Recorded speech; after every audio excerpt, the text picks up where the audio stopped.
안녕하세요. 대은 멘토 신범철입니다. 오늘 알아볼 기업은 금호전기고요. 금호전기에 관련된 이슈는 어떤 것들이 있는지 한번 같이 살펴보도록 하겠습니다. 일단 금호전기의 본업은 LED 사업을 한다라고 보시면 될 것 같습니다. 근데 이런 LED 같은 경우는 LCD에도 쓸 수가 있죠. LCD 같은 경우는 스스로 빛을 낼 수 없기 때문에 외부의 광원이 백라이트가 필요하고, 그리고 백라이트를 LED로 채택을 합니다. 하지만 금호전기 같은 경우는 LCD용 LED를 만드는 게 아니라 그냥 일반 조명에 해당하는 LED를 만든다라고 생각하시면 될 것 같습니다. 근데 특징적으로는 이제 자회사 같은 경우는 이런 LED가 아니라 소프트웨어 사업을 한다. 그래서 이런 소프트웨어에 대한 현재 상황이 어떤지도 살펴보고, 그다음에 본업인 LED에 대한 매출과 시장 전망이 어떤지 살펴보도록 하겠습니다. 앞서 말했듯이 금호전기 같은 경우는 이런 조명 사업을 한다라는 거죠. 근데 이런 서비스, 기타 서비스를 보게 되면은 소프트웨어 개발이 있는데 이 매출 비율이 3.33%다. 그리고 매출액은 한 100억대 정도 되는 걸로 나오고 있습니다. 이거는 결국에 금호전기의 본업이라기보다는 자회사인 브릭메이트의 연결 기준으로 찍히는 매출액이라 보시면 될 것 같습니다.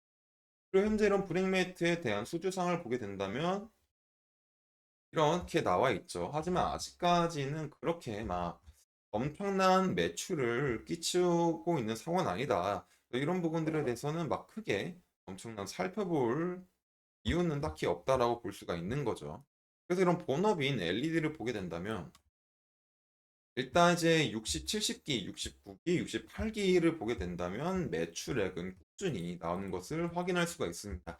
그리고 이제 매출액이 대충 한 300억에서 400억대로 나오고 있는 상황이죠. 그래서 제일 중요한 거는 요즘에 이런 LED 시장이 앞으로 어떻게 될지가 제일 중요하겠죠. 금호전기 같은 경우는 뭐 자회사인 브릭메이트를 통해서 소프트웨어 관련된 매출액이 찍히긴 하지만 아직까지는 본업을 침범할 정도의 매출액도 아니고 그렇게 막 많은 매출을 올려주고 있는 상황이 아니기 때문에 그런 본업에 대한 시장 전망이 계속 꾸준하게 가게 되면서 매출액도 꾸준히 찍힐지 한번 살펴봐야 될 것 같습니다. 그래서 이제 매출 시장 전망을 보시게 된다면 2017년부터 19년까지는 어느 정도 성장해 줬지만은 1년도까지는 지속적으로 하락을 한 상황입니다. 그리고 이제 22년도에 조금 반등을 하고 있지만은 가면 갈수록 조금 하락을 하고 있는 상황이죠. 하지만 이제 LED 시장 같은 경우는 조금 하락을 하고 있긴 하지만 그래도 꾸준히 어떤 1조 원대의 시장 전망을 보여주고 있다라고 볼 수 있을 것 같습니다. 그래서 이런 금호전기 같은 경우는 현재 이런 꾸준한 LED 시장에서 꾸준한 매출액을 보이게 되면서 시장 파일을 차지하고 있기 때문에 이거에 대한 매출이 뭐 드라마틱하게 올라가진 않을지언정 어떤 지금 같은 현재 매출 상황이 조금 이루어지지 않을까라고 볼 것 같습니다. 이런 부분들도 막 그렇게 특별하게 그건 없다라고 생각해 볼 수 있을 것 같아요. 물론 이제 이런 조명 사업 중에서 LED가 어떤 일반형이나 LED 조명, 어떤 이제 형광등 이런 부분들에도 쓰일 수도 있고 의료기기나 다양한 부분에도 쓰일 수 있기 때문에 이 시장을 개척하게 된다면 금호전기에 대한 매출액이 조금 긍정적인 상황이 나올 수도 있지 않을까라고 볼 수 있을 것 같습니다. 하지만 아직까지 그거에 대한 소식은 없기 때문에 이런 부분들에 대한 거는 여기서 멈추기도록 하겠습니다.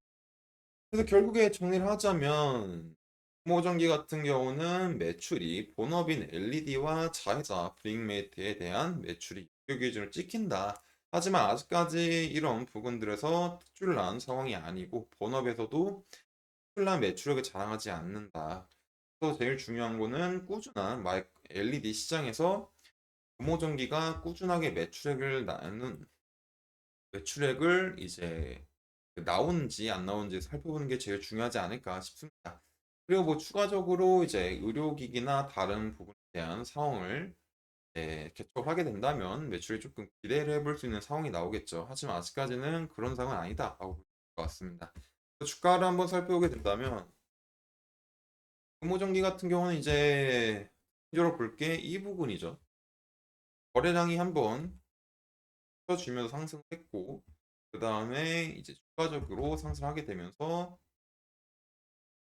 이제 눌렸다라고 볼 수 있고 그리고 눌리게 되면서 지속적으로 엄청나게 하락을 했고 이제는 바닥을 다졌지 않나라고 볼. 그래서 지금 상황에서 제일 중요한 건 어떤 상승 시나리오는 이런 부분들에서는 매물대가 많다 보니까 850원 부분에서는 눌리더라도 750원 부분에서 다시 반등이 오고 800원 라인에서 추가적인 바닥을 만들어 주면서 거래량이 동반된 상승이 나올지 한번 지켜봐야 될 것 같습니다. 반대로 이제 하락 시나리오 같은 경우는 이런 750원 부분들을 있을 때 생각을 해봐야 되겠죠. 하지만 아직까지는 이제 바닥을 만들지 안 만들지 모르는 상황이기 때문에 어떻게 이제 뭐 차트로서는 뚜렷하게 할 말은 없을 것 같습니다. 일단 뭐 중요한 건 금호전기가 이런 조명 사업을 함으로써 앞으로 매출액이 쭉 적으로 나올 수 있을지가 더 중요하겠죠. 그래서 오늘은 여기까지 맞추기로 하고요. 금호전기에 대한 추가적인 이슈나 어떤 주가의 변동사항이 있다면 지속적으로 확인할 예정이니까 금호전기에 관심 있으신 분들은 제 영상을 시청해 주시면 감사하겠습니다. 이상 대형 멘토 신범철이었습니다.